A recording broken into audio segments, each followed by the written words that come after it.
How do you do, Storyteller here, and back with more of, finally, Cinderella Phenomenon. We are picking up where we left off, and we are in the woods, talking to Jurian. Keep your stance straight, princess. Jurian gives me the warning, but too late on purpose. I can see the smile on her face as she effortlessly slides past my defense and taps me on the shoulder with her wooden sword.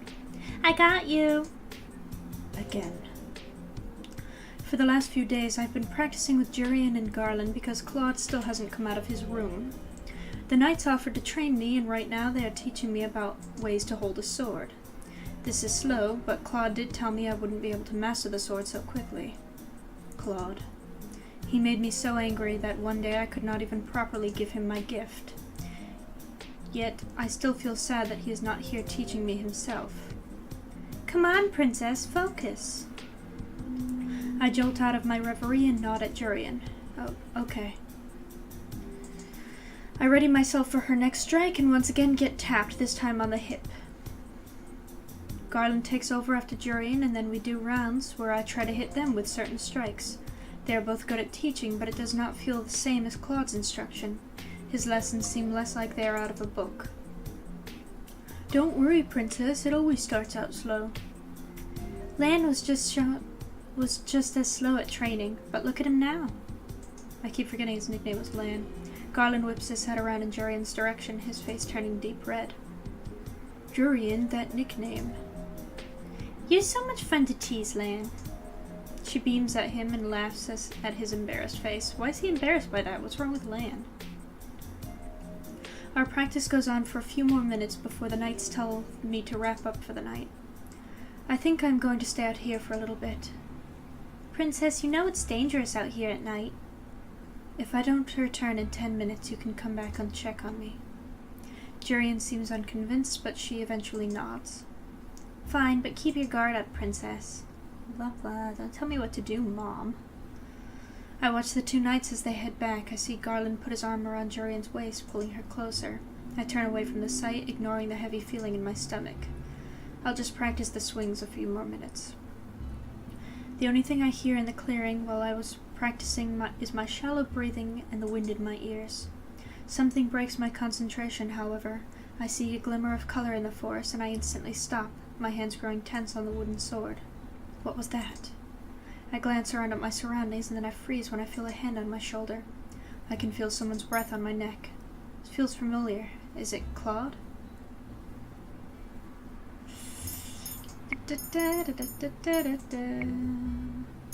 Your turn. You guys know I save and always...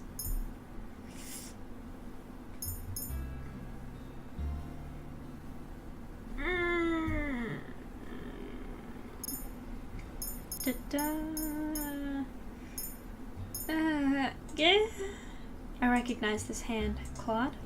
I lift one hand from my sword to touch his hand. The breathing behind me hitches and then stops as the hand slides off my shoulder. Okay, it was right. I turn to face him, raising my sword in readiness, but by the time I have turned around, Klaude already has one hand on my wrist, the other on the edge of my sword. As much as I enjoy the feeling of your petite hands, princess, I would say you let your guard down. Klaude? Klaude removes his hand, allowing me to lower my sword. I'm sorry, Story. I feel my breath catch in my throat.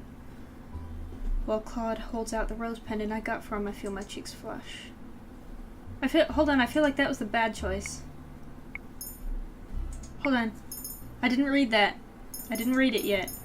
I'm sorry, guys. You guys know I do this. I always try to get the best possible outcome. Turn and point the sword at him.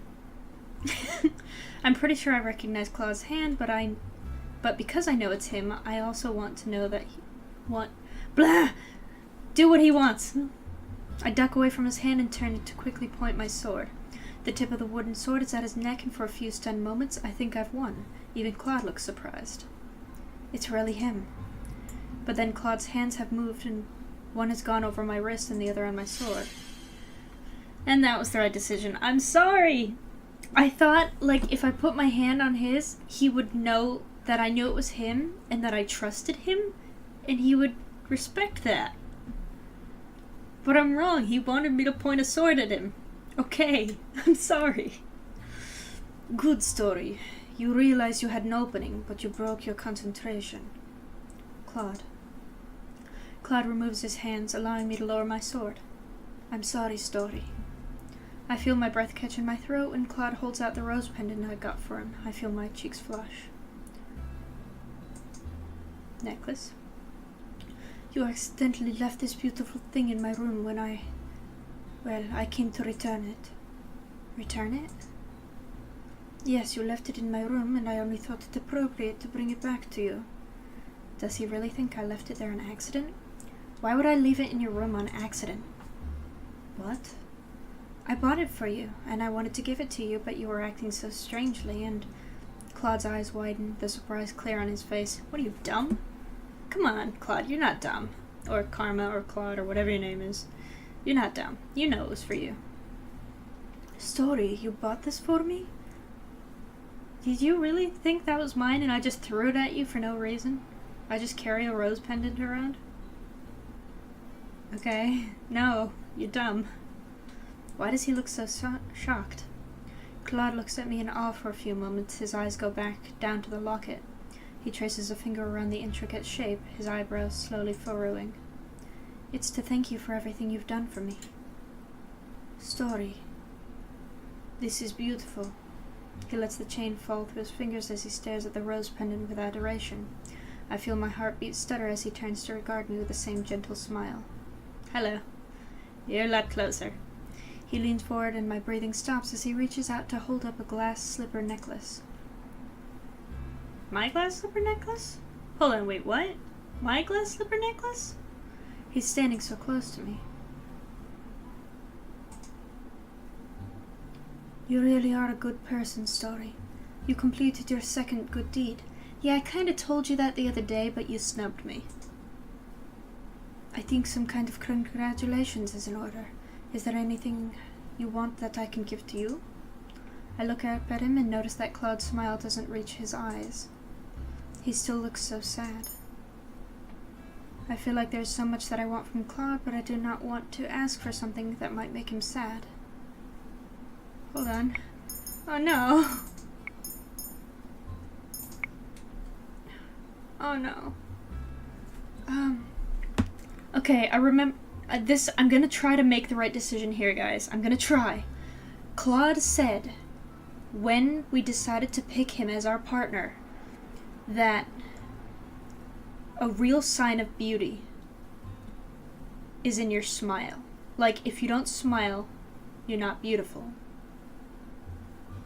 So true beauty comes when you smile. But a hug is a symbol of, like, companionship and acceptance. So do I want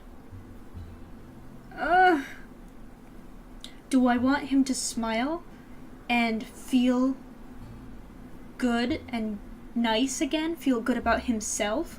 Or do I want to hug him and let him know that I feel good about him?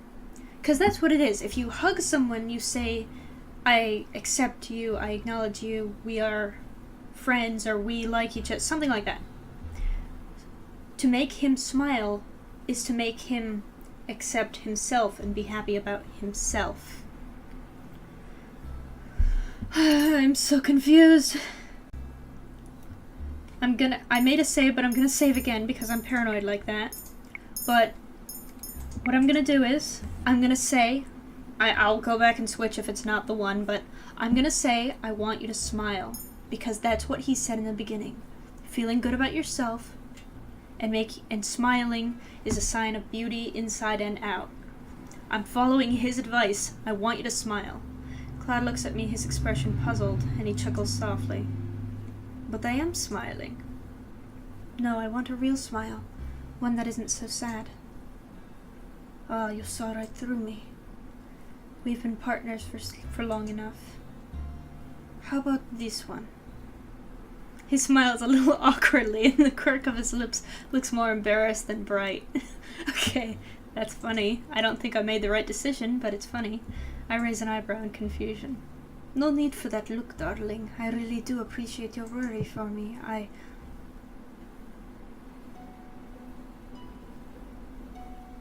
What? Karma stops suddenly, eyes wide, and puts his hand to his chest and takes a step away from me, his fingers clutching at the fabric of his shirt. What? What? Klaude has a pained expression on his face, only making me more anxious. Is he having a heart attack? Please don't be having a heart attack. Don't die on me. Please don't die. Not now.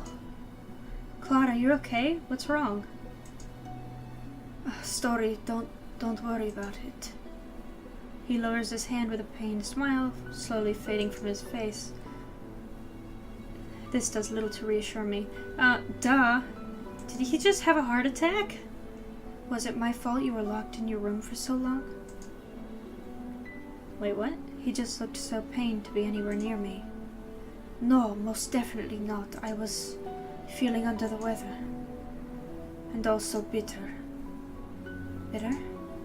Why would he feel bitter? It's not for you to worry about, darling. Am I right? Was I right in the last episode that this is like a Beauty and the Beast curse? When all the petals on his tattoo, or rose, whatever, wilt, he's gonna be either stuck as a this, or die? Is it gonna be worse than that? If the petals wilt, is he gonna die? That better not be it. That's horrible. For now, we should head back. You just had a bloody heart attack. You want me to go back? It's late and you need rest.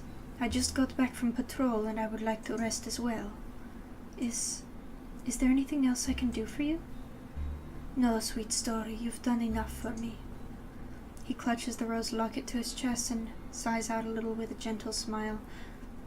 If it's the rose wilting thing where he dies, and I just got him a rose pendant, I'm gonna feel like the biggest jerk in the world. 'Cause I just got you a symbol to remind you of your impending death.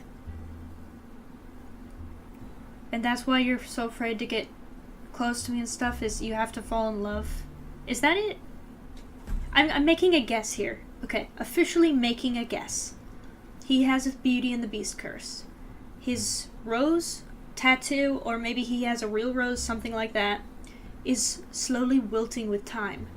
He has until the time that the rose wilts to fall in love, or something like that. I'm guessing fall in love. And if he doesn't, he'll either die or he'll be stuck with his curse, but I'm guessing based on the heart attack that he's gonna die at the end of it. So, yeah, that could be why he's a little depressed, is because of his impending doom. Okay, mine's not wilting, I'm not dying. Just checking. The smile feels real to me.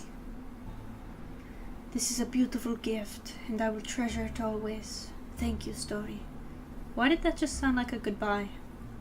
Did that not just sound like a goodbye? Now shall we head back?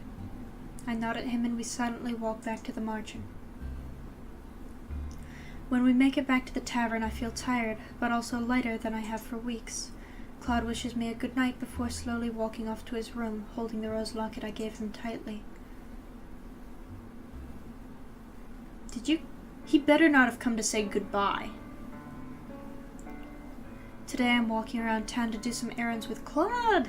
With Klaude, okay, he didn't die. It has been quite a while since we've done this. Though we are here to run errands, there's also something else that drew me into town today. Yesterday, Waltz came back to the Marchen and told us of an announcement the king was making today. Apparently, that announcement had been posted for at least a week's time, but Waltz had only caught on to it after hearing about it from the crowds after one of his puppet shows. I'm not sure what the announcement entails, but I feel I need to see the king make it with my own eyes. I can see more people milling about than usual, which means most of them must be waiting for the king to speak. I have a bad feeling about this. It's not strange for the king to make announcements, but this feels so sudden. And with everything else that's happened to me, I feel on edge. Wow, Story, you made these bags sound a lot lighter than they'd actually be. Is he helping me carry things? Stop complaining, Miss Karma. You get valuable experience out of carrying bags. Seeing Klaude complain is amusing, especially since I know he can handle the load. I feel like a servant. What does that make me when you make me carry all those bags before? An assistant? I roll my eyes at him. We're both working at the Marchen, you know. And then the thought strikes me. What do you even do at the Marchen? Klaude looks surprised at my question and then quickly smiles at me. I train the knights, of course. I also attract customers with my beautiful reputation. I start laughing and Klaude's face flushes. Darling, I get the feeling you're laughing at me. I wonder. We finish up the rest of our errands and then sit down in the town plaza to rest. Klaude leaves briefly and then returns with a slice of cake for both of us to share as a snack. I have a lot of things I want to ask him and now feels like the right time to do so. May I ask you a question? Of course, darling, anything. Do you enjoy dressing like a woman? Oh, don't ask that. Please don't ask that. I don't want this to get awkward. I don't mind it, really. I appreciate the beauty in everything, or anything.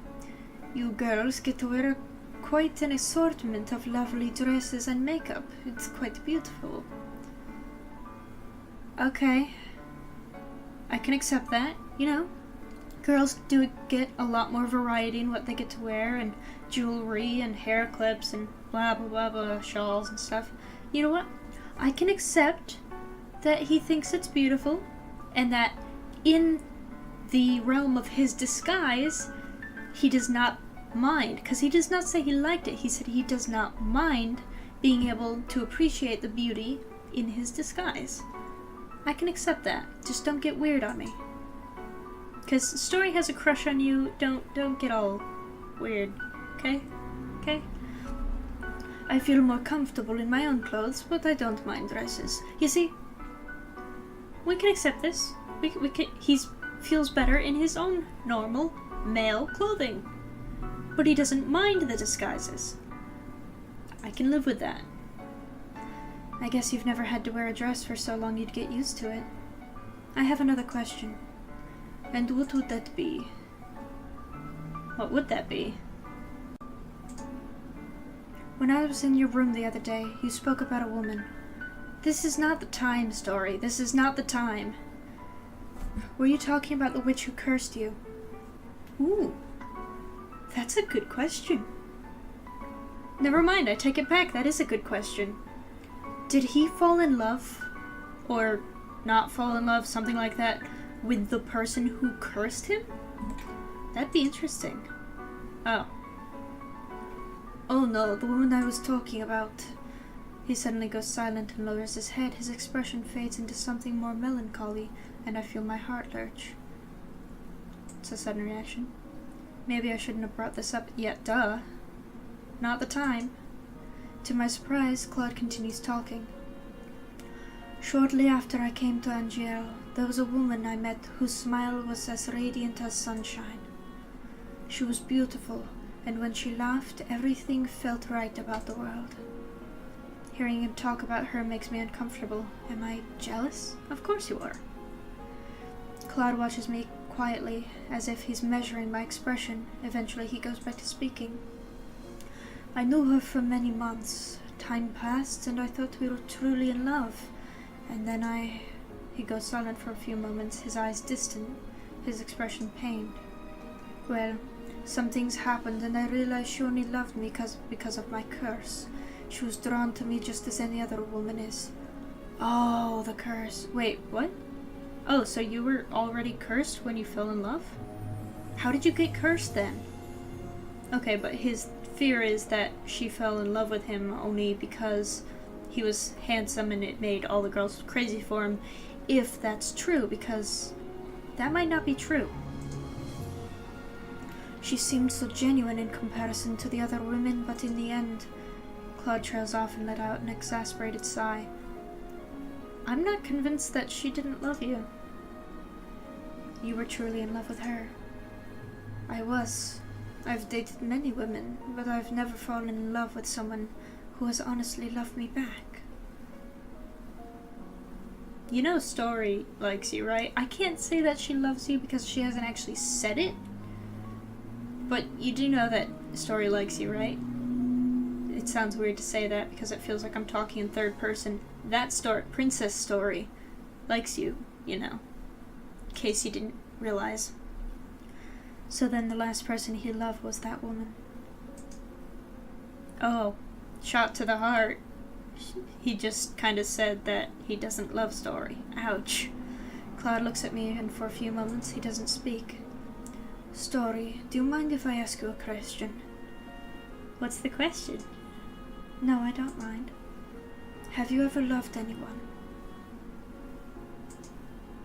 My mother, of course. Ugh, that's not what you say at a moment like this.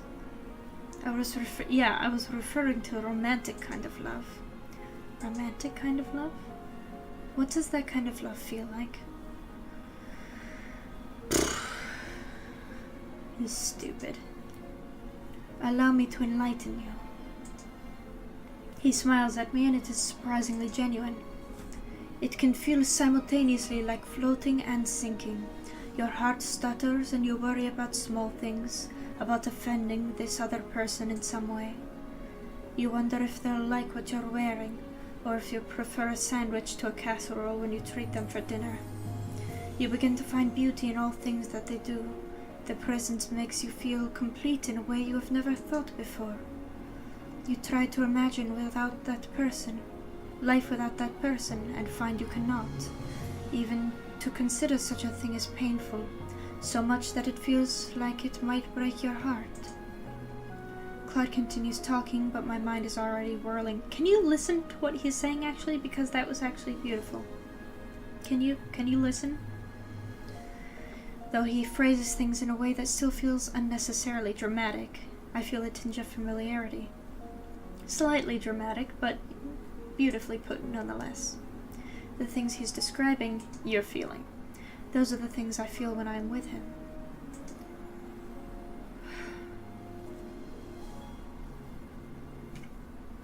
Wake up call. Hello. Earth to Story. You're in love. Before I can say anything, we hear the sound. Of course we always get interrupted. We always get interrupted. Isn't that just the way? We hear the sound of hooves, and the both of us turn. Always get interrupted. I can see the procession of knights along with the king on his horse. He normally rides into town like this, but today he's not smiling, and there are way too many knights riding with him. And is that Sir Alcaster? How'd I know that? I haven't met him yet. Let's go find a place to stand and watch. As you wish. My glasses are still bent. Klaude walks with me into the crowd gathering around the king, and we find a spot to spectate at the very edge, closer to the alleyways. Sorry, I could not figure out how to word that. Hello, king. Long time no see. My beloved servants of Angielle, I have come before you today to make an important announcement. Ever since I was given this crown, I have sworn my life for the people, and to rule in all fairness so that our kingdom could enjoy great peace. The crowd breaks into applause, blah blah blah, get to the point. I stare at the king, an uneasy feeling in my stomach when I notice that there is sadness in his eyes, even though he is smiling. Then I notice Sir Alcaster appears to be hiding a smile. You're definitely evil. Like, of all the people I've seen, you're probably the most evil. And you have a crooked eye. But that's fine. Uncross your arms. Too much attitude. I do not like where this is going. The king's speech goes on for long minutes after that, with him detailing the commitments he's made, the goals he's set, and finally his love for the people, blah blah blah, get to the point. The audience around us claps and cheers, but Klaude and I are silent. Something is not right. I nod in response. To this day I keep this promise. I would never break this oath, for it is the foundation on which I rule. The audience claps again, but I am silent, watching the king intently. Unfortunately, the welcoming news that I bring to you today gives me a reason to hand this foundation over to someone else. I have fallen terminally ill. What? What? The king's proclamation is met with shock and angry chattering from the audience. I cannot hear anything that is being said of the cacophony of voices, but I know the audience is dissenting. I stiffen and stare at the king. He is lying. I can tell by the firm set of his jaw and the way his eyes flicker across the crowd faster than they ought to. Oh my gosh, I can't talk. The king has lied to me so many times before that I can recognize when he does it. I know that this is unfortunate news, must come as a shock, but this is an illness for which there is no current cure. Yeah, sure. As for the question of my successor, your son, he tails off for a few minutes. I think I see something in his eyes that hints at urgency, but I'm not sure why. Oh, okay. Crown Princess Evangeline, or Emmy, is unmarried and still too young to rule on her own. I feel a pang of irritation and confusion. Another lie. Emmy could rule just fine with the help of Sir Mythos and the others. After much thought, I have come to the conclusion that our kingdom, which still continues to face danger from the witches, is best put in the capable hands of the commander of the Order of Caldera, Sir Alcaster. Yeah, no, you're being blackmailed. Definitely being blackmailed, and I haven't missed the fact that he has a rose emblem on his shield thing on his shoulder. Noted. What? I cannot hide my shock. The rest of the audience reacts similarly. Their sudden outburst a testament to their confusion. While I would be providing support and assistance from the sidelines, I cannot in all good grace continue to wear this crown — you're not wearing a crown — when I know that I cannot serve my people as they deserve. Simply put, I believe that the witches have gained more power in these recent months, and that Sir Alcaster is best suited to deal with these conflicts.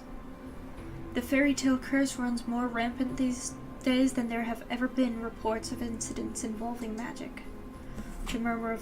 The murmuring continues, except now the townsfolk sound panicked. This cannot be true. I do not miss the reluctance in the king's next words. Sir Alcaster has also suggested a number of remedies to our laws, especially concerning our security and work hours. I believe that Sir Alcaster can better rule this country in these turbulent times. Please show him all the love and loyalty you have shown me. Klaude has a foul expression on his face, and his words feel heavy, even in a low whisper. I know the king. He takes every duty upon himself, and he would never hand his crown to someone else.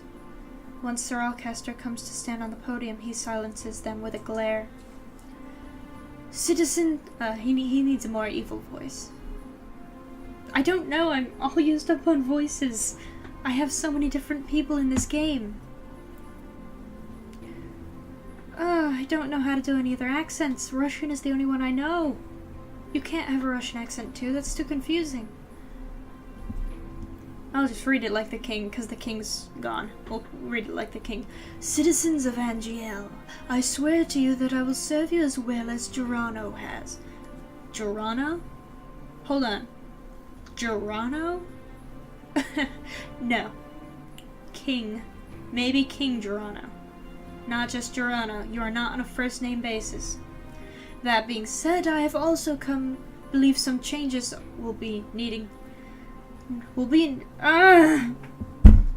need to be made. I'm sorry, I'm dyslexic. Apparently. Sir Alcaster continues to speak. He mentions things like curfews for safety. Oh, okay. Yeah, no, you're not a dictator. Extended work hours and additional taxes to go toward the knights, but I'm slowly beginning to block out the drone of his voice. Yeah, that sounds like a good speech to give to your people the first day of your announcement. Good job. What's going on? No, Alcaster could have done something. Must have done something to force the king into this charade. The king stands behind Alcaster with his hands clasped, his eyes alert, but there is a helplessness to them that I have never seen before. It isn't long before the crowd's unsettled murmuring becomes agitated whispering. I am stunned when Klaude cups his hands to his mouth and starts shouting. Like, hold on. This kind of cups, like, to quiet himself, or this kind of to shout? There is only one king. Or, there's only one king. I don't know which one. Is he shouting to quiet himself to be quiet? Or is he shouting? Be more descriptive. Okay, he's shouting. King Drano! I don't know how to do Karma's voice in a shout. Klaude grips my hands and starts leading the crowd, leading me around the outskirts so the people cannot spot him as he continues to shout. Oh yeah, they're not gonna spot you, Karma. They're not gonna notice you. The crowd begins to chant along with Klaude, and then they draw nearer to the stage where my father and Alcaster are standing. There is only one king, King Drano. There is only one king, King Drano. Let's go, story. The crowd right next to the platform now, and the chants carry on. Klaude pulls me behind him, but my mind is on my father and his desperate eyes. Hours later, you can't just jump like that!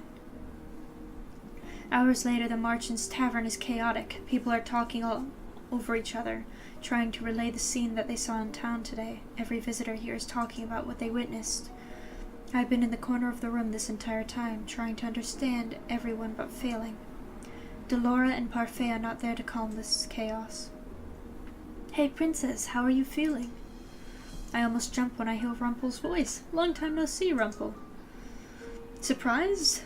I can feel when a damsel is in distress, milady. I'm not really in the mood for your flirting, Rumpel. Ouch. Oh, my apologies. I thought you might have wanted some cheering up.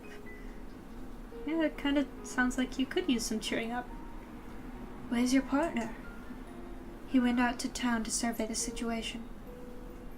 Karma doesn't do anything around the tavern, but he does a whole lot for you, doesn't he? That sounded harsh. I suppose that's the least a man in love can do. Do you think he's in love? Don't be surprised, story. Don't be dumb. I feel myself blush. What is Rumpel going on about? Princess, you're pink. I am not. My mind feels all scrambled now. This is all Rumpel's fault. Thankfully, before Rumpel continued talking, the door opens and Delora walks inside to call the Marchen boarders into the reception room. When I step into the reception room, I am surprised to see two familiar figures standing beside Parfait. Oh! Emmy and Rod? I understand why Rod is here because he's cursed. Why is Emmy here? Both of them look downtrodden and discouraged. Everyone is noticeably shocked when they step inside. The prince and princess? Where did they come from? What's happening at this palace? At the palace? What of Queen Ophelia? We need silence in the room, everyone. Delora raises her voice, effectively causing everyone to pause. She glances at Parfait, who nods and turns back to Rod and Emmy. Princess Emmy, if you would like to tell everyone what you told Delora and I. The room is unnaturally quiet as Emmy begins her story. She starts within the events of 1 week ago. In the middle of a family dinner, Alcaster burst in with soldiers and seized her, Rod, and Ophelia in front of the king. Oh, I forget Emmy's voice. Sir Alcaster said if the king didn't hand over his crown, he would kill us. We had no idea that a coup would be staged. A coup would be staged? A coup? What's a coup? The three of them were taken down to the prison cells with Ophelia and taken to a separate cell. Sir Fitzgerald helped us, but only just barely. Fritz, are you disobeying your father? Oh, Fritz was my personal, guard, but he's the son of Alcaster. Ooh. I hope he is safe. Alcaster wanted to kill the... Sorry, I'm talking through the rabbit's voice. Remember, Rod is mute. Alcaster wanted to kill the king. I'm sure that he still will. He has no reason to. The king has already handed over his crown. I speak before even realizing. Everyone stares at me, including Rod and Emmy. Alcaster is a foul man. I only think he'll... usurped? What? Usurped? Is that a word? Phew. The throne without violence because he wants less resistance from the people. He never spoke up to my father before. Did you just say father? Do you not know? It's a long story, Em. Em looks between Rod and I, her expression confused. You know each other? We do.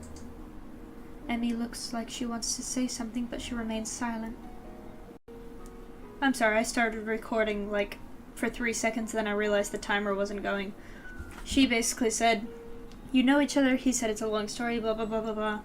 And she said, we need to go back and get our mother and Fritz, and Rod says, we don't know. He helped us escape, but we were spotted at the last minute. He told us to run ahead and leave him behind. And I also commented, it's hard having these two standing next to each other because the voice of the rabbit and her voice are so similar.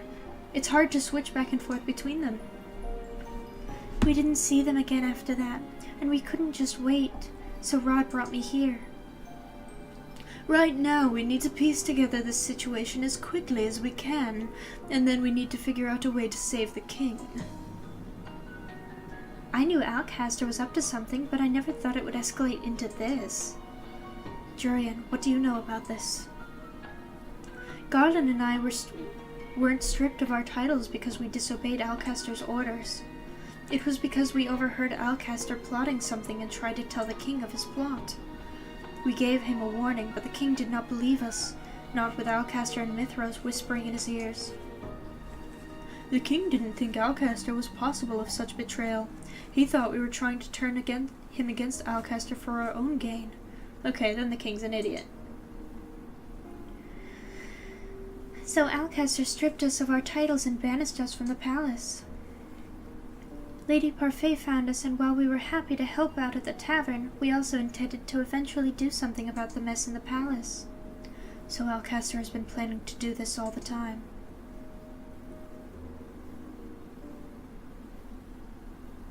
Another abrupt ending? When we part for the night, Parfait and Delora take Rod and Emmy to a room where they can share. It has been decided that they will be harbored here at the Marchen, a place that Emmy apparently knew about but never came to because she wasn't cursed. Well, Rod did say that his family knew he was cursed. I noticed Emmy looking at me many times through the night, but she never asked me anything. My throat hurts. The next few days are a muddled mess. Everyone is busy trying to find out what happened and what can be done to help the king. I'm sweeping at the tavern half-heartedly one day, my thoughts on everything but my chores. Everyone's been trying to do something to help out the past few days. Though I've gone on quite a few trips into town with Klaude to search for information, I haven't been able to find much. I feel so useless. I'm finally on my break, so I decide to go into the reception room to rest. When I step inside, I noticed Emmy sitting on the couch. She waves me over as soon as she sees me. She hasn't really openly spoken to me since she has been here. Parfait and Delora have been trying to hide her, so as not to cause ruckus in the Marchen. Rumors are dangerous now. Your story, right? Yes. Rod told me about your curse. He said you're the king's blood daughter. I'm really sorry. I'm shocked by Emmy's sudden outburst. What? I didn't mean to, but I took your place. How could I forget my own sister? We're not blood related. That doesn't matter. I would love you regardless. Of course you would. Emmy was always trying to take me out and do things with me when I was still in the palace. I distanced myself from her because I thought the king loved her more than he loved me. I think that maybe he does. We weren't close. I barely spoke to you or Rod. Didn't he tell you that? He did. But perhaps now we can turn over a new leaf. Emmy is stubborn as always. I have more things to worry about than being her friend. Can't you just be nice to her for once? Story, why don't I get a choice in that? I have to go. I walk off before the conversation can continue. Really? You left her again? If I hadn't been cursed and remained in the palace, would Sir Alcaster have taken me hostage too? Probably. The hours tick by and the tavern is emptied for the day. Delora calls everyone together to explain what she and Parfait have pieced together about the situation. All right, everyone, we've come upon some new information. The first is that Alcaster has cracked down on riots in the town. Anyone seen protesting his rule is thrown in prison. Oh, good. That sounds like a good start. The king always valued the people's opinions. Alcaster does not want opinions. He only wants to rule with an iron fist. Our patrols have shown that there is overall more security in the palace and around town. They have been charged with keeping people quiet in whatever ways they possibly can. As we heard from the prince and princess, things are most turbulent in the palace. The king is alive, but it is unlikely he will stay that way for very long. One thing is clear. Given Alcaster's motives to take over the kingdom, I doubt he will rest until the king is dead. The king's men have turned against him, and even if there are loyal soldiers left in the palace, we cannot contact them right now. Rescuing the king and queen will be on us then. We just so happen to have people in this tavern that have a shot at rescuing them. Prince Rod has a key to the secret passage we can use to break into the palace. Secret passageway? But only the king and the commander of the knights have the key to that passage. How did they get a copy? Who's going to join us on the mission? Jurian and Garland both volunteer immediately, followed shortly by Klaude and Waltz. I'll go too. The room goes quiet as I step forward and volunteer. Princess, we can't allow you to put yourself in danger. I look at Klaude, who is staring at me, shocked. I took the sword so I could protect those who I care about. Princess, you don't nearly have enough practice. But I can help. I still have time to learn. I agree with Parfait, Princess. The palace isn't the place for you to try out your newfound sword skills. Agreed. Then you may as well chain me up, because I refuse to stay here while you will all go and save the king. Princess. Can you... Story, can you just listen to reason for once? Can you just listen to somebody else? Please? Well, she has been practicing with the rest of us. Don't think... Wow, that was just Karma's voice. Man, I am getting tired. Don't encourage her, Jurian.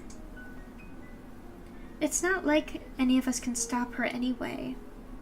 You're right. The princess is quite stubborn. Hey. Klaude agrees with Jurian, but I can tell that he does not like the idea of me going along with them.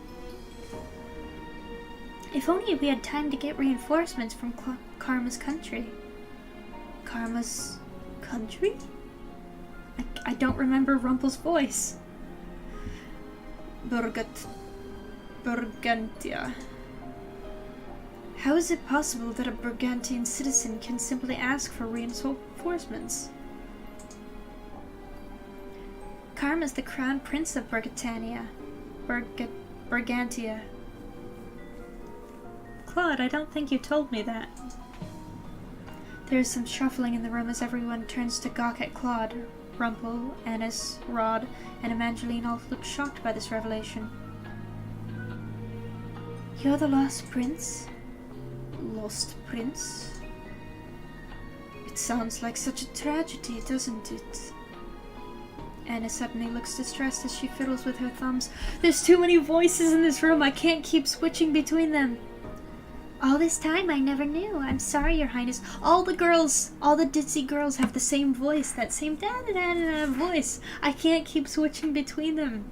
Get some people out of this room, please. There is no need for formalities, Annis. But... I am the lost prince after all. I keep my lineage a secret because right now I am a normal commoner. But you're the prince. Couldn't you still ask for reinforcements? Even if I did ask for reinforcements, I'm pretty sure they would never come in time. Besides, I cannot go back to my kingdom yet. He cannot go back to his kingdom while he's cursed. The conversation continues in a more solemn tone. I am losing my voice. Eventually, we start speaking of our plan to enter the palace. When the details are finalized, I repeat everything myself to make certain that I know what is meant to happen. Waltz will lead us to the palace then, and Jurian and Garland will follow behind them, watching for the most immediate enemies. Leave it to us. We'll deal with any resistance before it touches you, Princess. And Karma will be watching from the back along with Delora. A witch and a prince for backup. Delora smiles wryly. Klaude rolls his shoulders. I'd like to think of us more as a closing act. Though if all goes according to plan, we will have no need for either opening or closing act. It is a small task force, which is better. The smaller the better. The last thing we want is to be noticed. We decide to meet again over the course of the next week to finalize the plan and carefully survey the situation in town before parting. Klaude is taken to training me, Jurian and Garland at the same time. Oh, the three of you at the same time. Oh, he's gonna be tired. Just the other day, he had all of us attack him together. Even though I am nowhere as good as the trained knight, I still managed to hit him once. You hit him with a sword, really? Can you leave the poor guy alone? I feel like things are coming to some sort of conclusion. So do I. I feel like we're coming to the end of this game. Which, by the way, I am going to play again. I'm going to try to get all of the endings, but I have no doubt that the Karma ending, if I can get it, is going to be my favorite. Because I love Karma.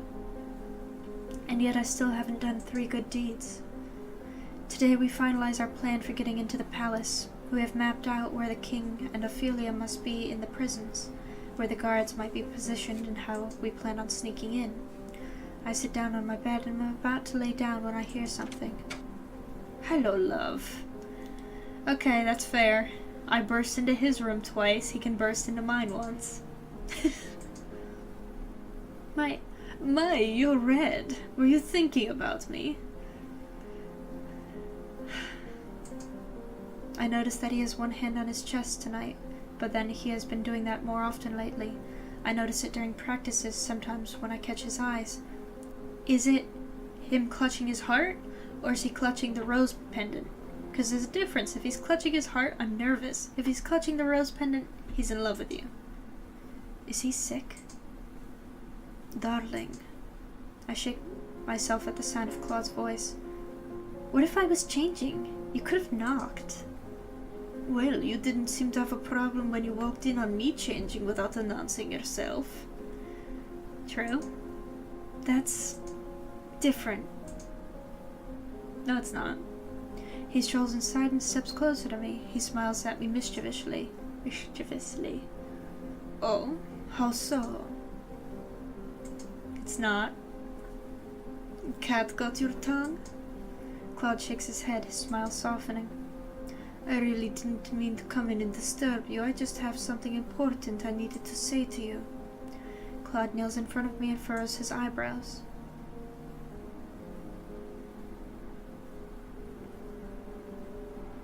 I want to insist you reconsider going to the palace with us.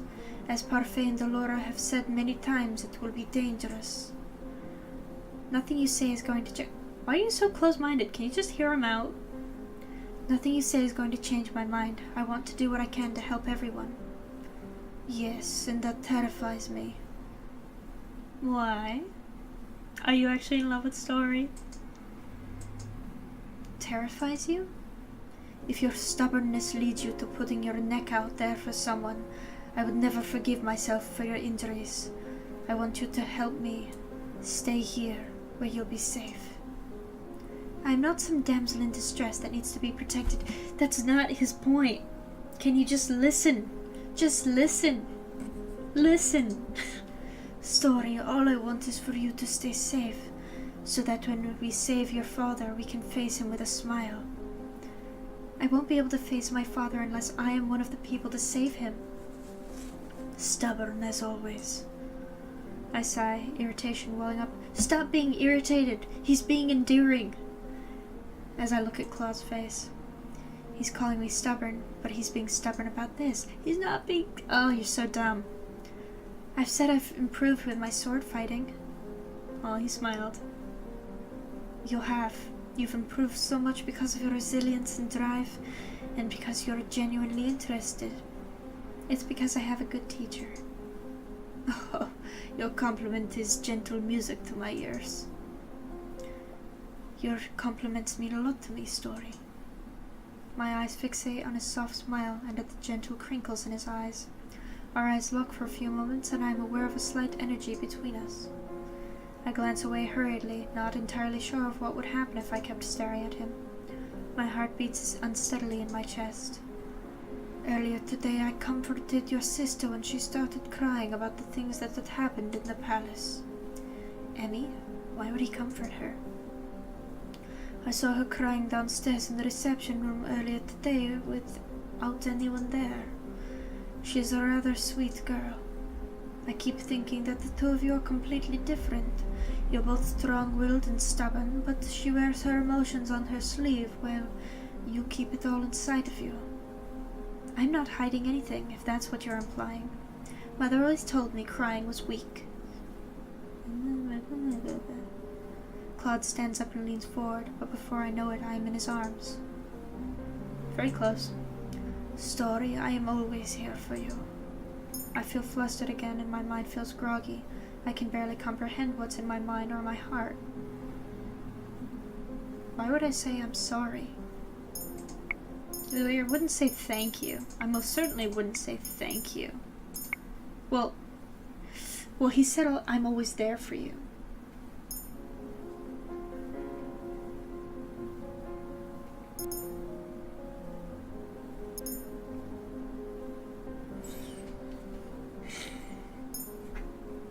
I don't know what the right decision is. I'm gonna have to try both. I'm sorry. For what? For my stubbornness. Klaude pulls away from me slightly and raises an eyebrow. He chuckles. Oh, but your stubbornness is one of the many things I like about you. My heart thumps loudly. Like... Oh, I meant...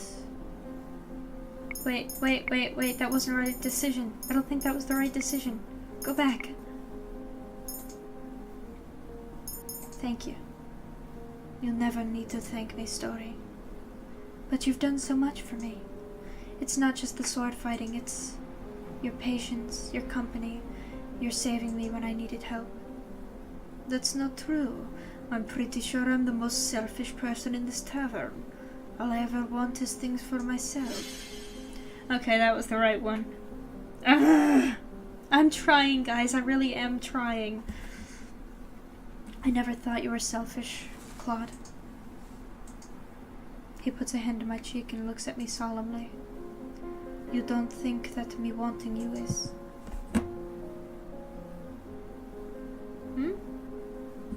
Okay.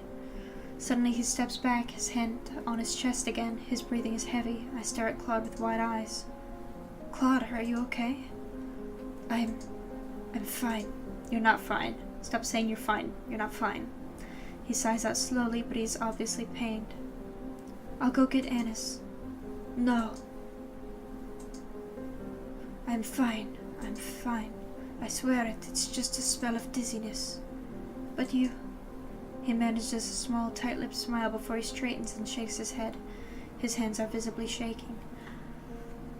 Totally calling it. Totally calling the whole Beauty and the Beast spell with the dying rose. Calling it. I must be tired. But Klaude, don't tell anyone about this, okay? I don't want them to worry. Why is he always so stubborn? He's obviously in pain. I clench my hands into fish and I frown at him. Why must you always be so secretive? You're keeping something from me, Klaude. I'm sorry, Story. Klaude abruptly leaves the room, leaving me with my fragmented thoughts. No! The rescue. Okay, I guess this is... Stop. Stop. Hold on. Save. Okay, that's gonna be the end of this episode. Okay. Is Klaude dying? Please do not kill Klaude. If you kill Klaude, I swear I am not going back to play the other levels. Okay? I'm not playing the other outcomes to the story if you kill Klaude on me. So don't even think about killing him. Let it be the Beauty and the Beast thing, where if he falls in love, he gets to live. And I'm trying to get all of the right decisions, the little diamonds in the corner. I think if you get enough of them, you get the good ending by picking the right decisions. So we're gonna try to save Klaude. But if Klaude dies, I'm going to go into this game, I will find out who made it, I will drive over to their house, and I will slap them in the face, and then I'm not playing the other endings. If you kill Klaude on me, we're not doing this. It's over. We're done. It's over. So Klaude better live. That's all I can say. Please no spoilers. Like, if you know, don't write it. I gotta find out for myself. But if Klaude dies, I swear, this is not gonna end well. Okay? Okay? So, thank you guys so much for watching. Save again, because I'm paranoid. Thank you guys so much for watching, and I will see you guys in the next video, where hopefully we will be able to save Klaude.